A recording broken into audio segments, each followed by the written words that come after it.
నమస్తే అండి అందరికీ. ఎలా ఉన్నారండి మీరంతా? బాగున్నారా? నేనైతే చాలా బాగున్నానండి. భోగి పండుగ వీడియో మీకు షేర్ చేశాను, కానీ సంక్రాంతి వీడియో షేర్ చేయలేదు కదండి. ఈ వీడియోలో మా సంక్రాంతి పండుగను ఎలా జరుపుకున్నామో, పిండి వంటల్ని కూడా ఏమేమి వండుకున్నామో ఈ వీడియోలో మీకు షేర్ చేస్తాను. సంక్రాంతి పండుగ అంటే రంగురంగుల ముత్యాల ముగ్గులు ఇంటి ముందు వేయాల్సిందే కదా. ఉదయం తెల్లవారుజామున నిద్రలేచి మా రెండో చెల్లి నేను ఇంటి ముందు ముగ్గులు పెట్టేశాం. భోగి పండుగ వీడియోలో చలి తక్కువగా ఉందని చెప్పాను, కానీ తర్వాత రోజు నుంచి మాత్రం చలి గట్టిగానే ఉందండి.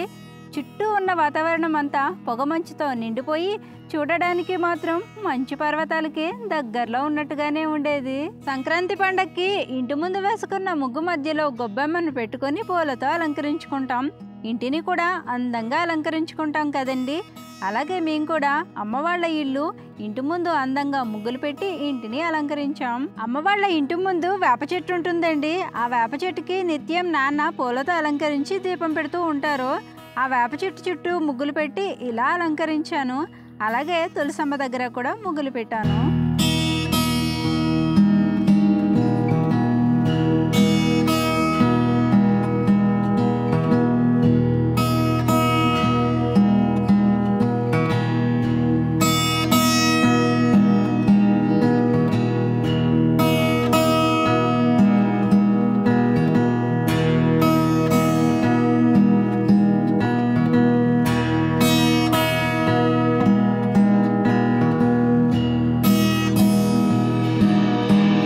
పండుగల టైంలో ఇంట్లో ఎవ్వరికీ ఖాళీ ఉండదు కదండి. ఒక్కొక్కరు ఒక్కో పని చేసుకుంటూ ఇంట్లో అందరూ బిజీగానే ఉంటారు. ఇక్కడ మా అమ్మమ్మ మధ్యాహ్నం భోజనానికి బియ్యంలో రాళ్ళేరి బియ్యం సరుగుతుంటే, మా అమ్మేమో పెద్దలకు పెట్టే నైవేద్యాలు వండడంలో వంటలు చేస్తూ బిజీగా ఉంది. తర్వాత మా అమ్మమ్మ కూడా అమ్మకి వంట దగ్గర హెల్ప్ చేసింది. పల్లెటూర్లలో ఈ సంక్రాంతి పండుగను పెద్ద పండుగ, పెద్దల పండుగ అని కూడా అంటూ ఉంటారు. పెద్ద పండుగ అని అనడానికి గల కారణం, అన్ని పండుగల కంటే మన తెలుగు ప్రజల సంస్కృతి సంప్రదాయాల ప్రతిరూపంగా ఈ పండుగను జరుపుకుంటాం. ఈ సంక్రాంతి పండుగ రోజున దేవతలకు, పితృదేవతలకు, సాటి మనుషులకు ప్రకృతి పట్ల కృతజ్ఞత తెలుపుకుంటూ ప్రేమను తెలియజేసే పండుగల్లో సంక్రాంతి పండుగ ప్రధానమైనది. అందుకే ఈ పండుగను ముచ్చటగా 3 రోజులు జరుపుకుంటాం.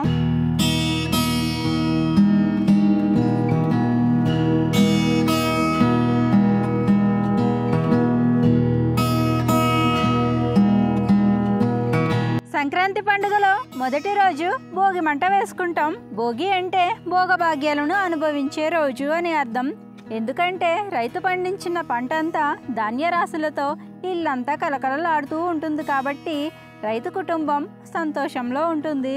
భోగి రోజు వేసుకున్న భోగి మంటలో పనికిరాని పాత వస్తువుల్ని మంటలో వేయడంతో పాటు మనలో ఉన్న బద్ధకాన్ని, అశ్రద్ధను, మనసులో ఉన్న చెడు అలవాట్లను కూడా భోగి మంటలో వేసి నూతన జీవితాన్ని ప్రారంభించాలనే ఉద్దేశం కూడా ఈ భోగి మంటలో దాగి ఉంది. భోగి మరుసటి రోజు సంక్రాంతి రోజున కొత్త బట్టలు కొనుక్కొని వాటికి పసుపు అంటించి వేసుకుంటారు.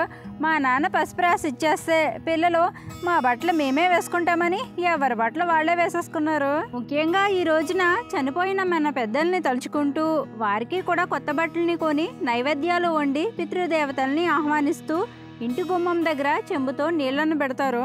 ఒక్కొక్కరి ఆచారం ఒకలా ఉంటుంది కదండి. మాకైతే అలానే పెడతారు. అమ్మ వంట చేసేసి అన్నీ తయారు చేసేసి నాన్నకి ఇచ్చేస్తే నాన్న మా తాతయ్య ఫోటో పెట్టి వండిన నైవేద్యాల్ని, కొత్త బట్టల్ని దేవుడి గది మూలన అన్నీ సర్దేసి పెట్టేశారు. నాన్న అవన్నీ చేస్తుంటే పిల్లలు కూడా చక్కగా కూర్చొని శ్రద్ధగా చూసి వాళ్ళు కూడా దండం పెట్టుకున్నారు. సంక్రాంతి రోజున పితృదేవతల్ని తలుచుకుంటూ పిండి వంటల్ని వండి కొత్త బట్టల్ని పెట్టడం తరతరాలుగా ఆచారంగా వస్తుంది. అందుకే ఈ పండుగను పెద్దల పండుగ అని కూడా అంటారు. అలా అన్ని పెద్దల దగ్గర పెట్టేసిన తర్వాత అందరం భోజనం చేయడానికి కూర్చున్నాం. ఈలోగా మా ఇంటి దగ్గర నుంచి మా వారు కూడా పండక్కి అత్తగారింటికి వచ్చేసారు. తను వచ్చాక అందరం కలిసి భోజనం చేసేసాం. ఇందులో మా పిన్ని గారి పిల్లలు, మా 3వ చెల్లి గారి పిల్లలు కూడా ఉన్నారు.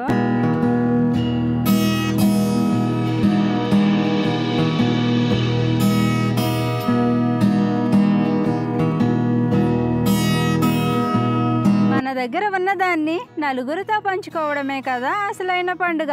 పంటలు పండి ధాన్యం ఇంటికి చేరుకునే ఈ సంక్రాంతి టైంలో దానం చేయడం చాలా మంచిదని చెబుతూ ఉంటారు. హరిదాసులు గంగిరెద్దులు వారు రాకతో ఈ పండుగ మరింత సందడిగా ఉంటుంది. మనకున్న దాంట్లో నలుగురికి దానం చేశామనే తృప్తి కూడా మనకి ఉంటుంది. సంక్రాంతి పండుగ రోజున ఈ హరిదాస్ గారు మాత్రమే వస్తారండి. మిగతా వారంతా అన్ని ఊర్లు తిరగాలి కాబట్టి ధనుర్మాసం ప్రారంభంలోనే వచ్చి వెళ్ళిపోతూ ఉంటారు. వాళ్ళకి కూడా ఉట్టి చేతులతో పంపించేయకుండా ఇలా ఏదో ఒకటి ఇచ్చి పంపిస్తూ ఉంటాము.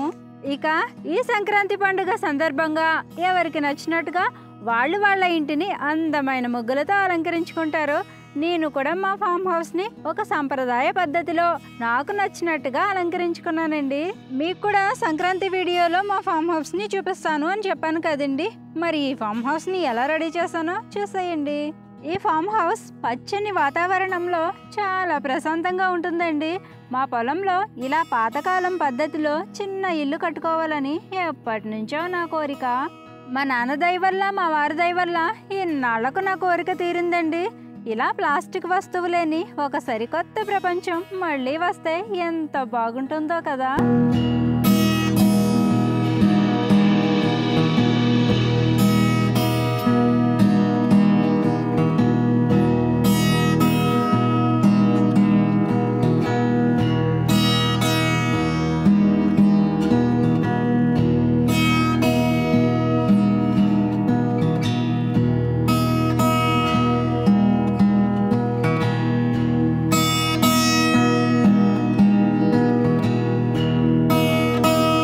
చేసుకోవడానికి ఫ్రిడ్జ్ లేకపోయినా ఉట్టి మీద కూడు ఉల్లిపాయతో తింటే ఆ టేస్టే వేరు.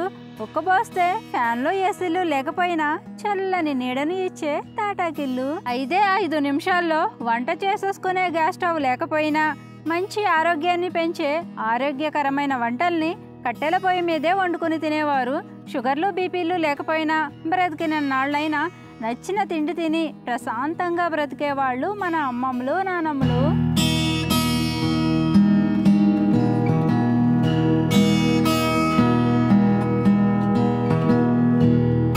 ఒక మంచి జీవితాన్ని ఆస్వాదించడానికి ఇంతకంటే మరో స్వర్గం, ఇంతకంటే మరో ఇంద్రభవనం నాకైతే అవసరం లేదండి. ప్రస్తుతానికి మాకున్న దాంట్లో ఇదే మాకు అద్దాల మేడ.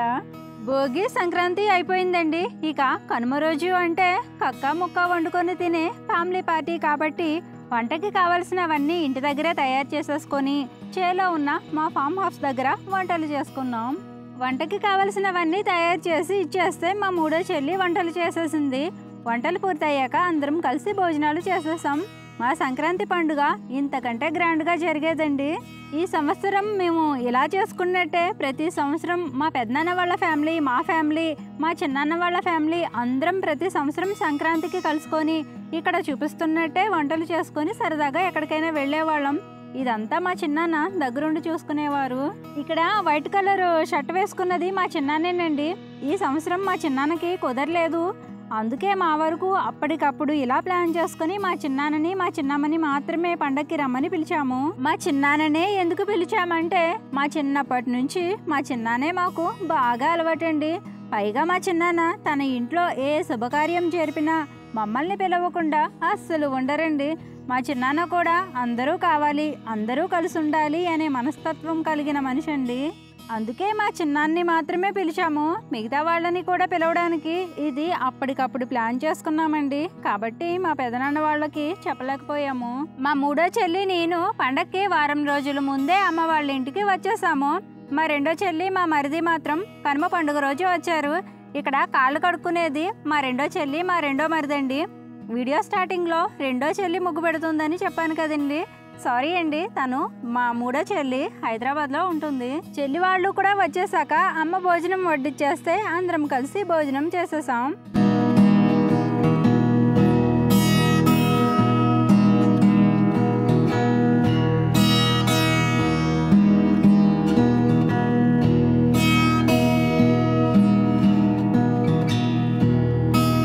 భోగి పండుగ చిన్నపిల్లలకు ప్రత్యేకమైనది, సంక్రాంతి పండుగ పెద్దలకు ప్రత్యేకమైనది, అలాగే కనుమ పండుగ పశువులకు ప్రత్యేకమైనది. కనుమ పండుగ రోజు ప్రత్యేకంగా పశువులను పూజిస్తాం కాబట్టి ఆ రోజు అమ్మ వాళ్ళ ఆవులు కట్టే పాకని శుభ్రం చేసి కల్లాప చల్లి మూడో చెల్లి ముగ్గులు పెట్టేసింది. ఈ పశువుల పాక అమ్మ వాళ్ళ ఇంటి ముందే ఉంటుందండి. సిరి ఆవుకి దూడకి బంతిపూల దండలు కట్టి రెడీ చేసేసిందండి. ఒక రైతు కుటుంబానికి ఏ లోటు లేకుండా పాడిని అందించే గోమాత వ్యవసాయ పనులలో రైతులకు చేతోడు వాతోడుగా ఉంటూ ధాన్యపు రాశులను ఇంటికి చేర్చే వరకు రైతులకు సహాయం చేసే పశువులను కనుమ పండుగ రోజు పూజలు చేసి పశువుల పండుగగా చేస్తారు. మన హిందూ సనాతన ధర్మంలో గోవుల్ని పూజించడం ఒక ఆచారంగా వస్తుంది. కనుమ అంటే పశువు అని అర్థం. ఈ కనుమ పండుగ రోజున పశువులను ప్రత్యేకంగా పూజించే రోజు. కనుమ పండుగ రోజు ఉదయమే పశువులకు స్నానం చేయించాలి. కానీ ఉదయం చలి ఎక్కువగా ఉందని, కొంచెం ఎండగా ఉంటే వాటి శరీరం తొందరగా ఆరిపోతుందని నాన్న ఎండగా ఉన్నప్పుడు స్నానం చేయించారు.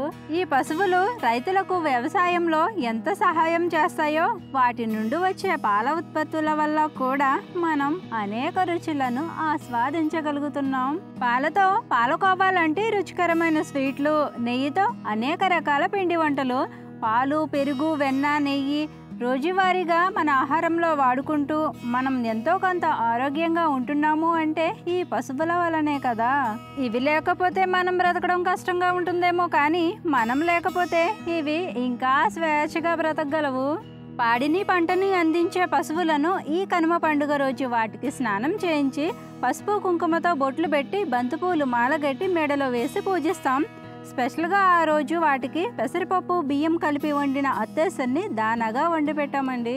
మన సనాతన ధర్మంలో ఉన్న గొప్పతనం ఏమిటంటే మనం బ్రతకడానికి మనకి ఏమేమి ప్రాణాధారంగా ఉన్నాయో వాటిలో భగవంతుని స్వరూపాన్ని చూసుకుంటూ సృష్టిలో పంచభూతాలైన గాలి, నీరు, నిప్పు, భూమి, ఆకాశంతో పాటు చెట్టుని పుట్టని కూడా గౌరవిస్తూ పూజలు చేసే గొప్ప సంస్కృతి మన సనాతన ధర్మం.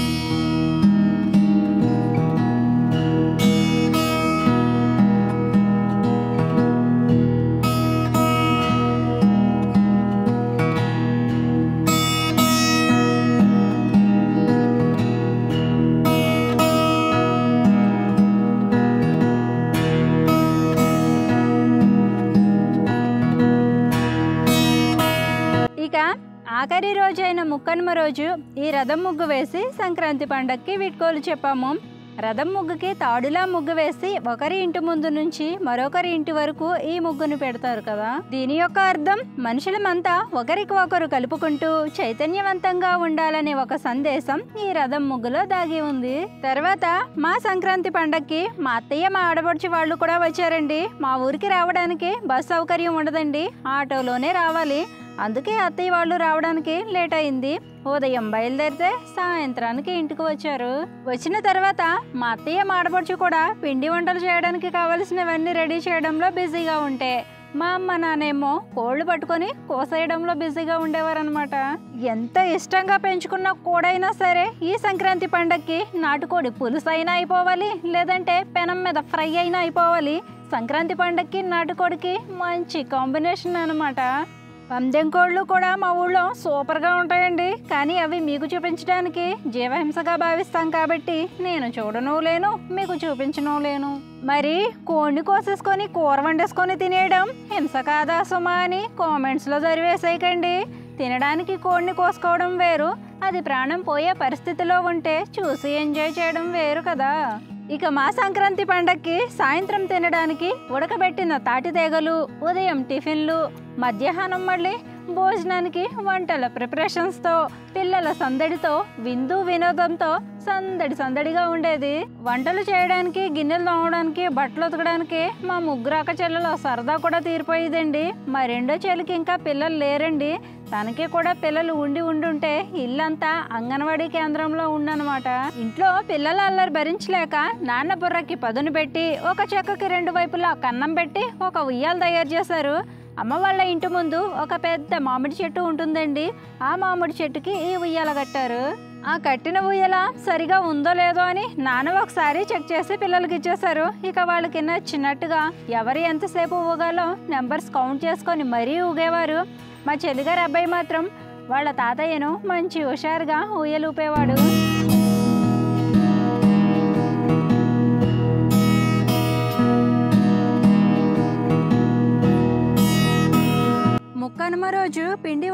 వండడం స్టార్ట్ చేసామండి. ఫస్ట్ అరిసెలు వండడం మొదలుపెట్టారు. ఈ అరిసెలు మా అత్తయ్య, మా ఆడపడుచు, మా మూడో చెల్లి కలిసి వండేశారు. ఈ వండిన అరిసెలు మా మూడో చెల్లికి, మా ఆడపడుచుకి, వీటితో పాటు చల్లగుత్తులు, సున్నుండలు మా ఆడపడుచుకి మా అత్తయ్య వండింది. సున్నుండల పిండిలో బెల్లం కలిపి మా అత్తయ్య మా ఇంటి దగ్గర చేస్తానంది. ఎందుకంటే ప్రయాణంలో చితికిపోతాయని ఉండలు చేయలేదు. సంక్రాంతికి పిండి వంటల్ని ఎందుకు ఎక్కువగా వండుకుంటామంటే కొత్త ధాన్యం అన్నం వండుకొని తినడం ఆరోగ్యానికి అంత మంచిది కాదు కాబట్టి కొత్త బియ్యంలో బెల్లం కలిపి ఇలా పిండి వంటలు చేసుకొని భగవంతుడికి సమర్పించిన తర్వాత మనం తినడం మనకు మన పూర్వీకుల నుండి వస్తున్న ఆచారం.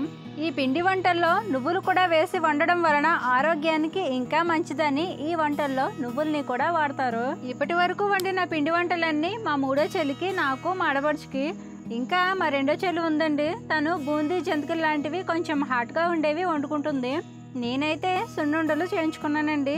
సున్నుండలు మా చెల్లి వాళ్ళిద్దరూ నైట్ టైం బెల్లం పీటపై నలిపి నెయ్యి కలిపి ఉండలు చేసేసారు. ఈ సున్నుండలు నేను మా ఇంటికి కోడిగుడ్లు పట్టుకెళ్ళినంత జాగ్రత్తగా పట్టుకు వెళ్ళాలి. రెండో చెల్లికి కూడా సున్నుండలు చేయడానికి పిండిలో బెల్లం కలిపి రెడీగా ఉందండి. తనకి కూడా సున్నుండలు చేయాలి.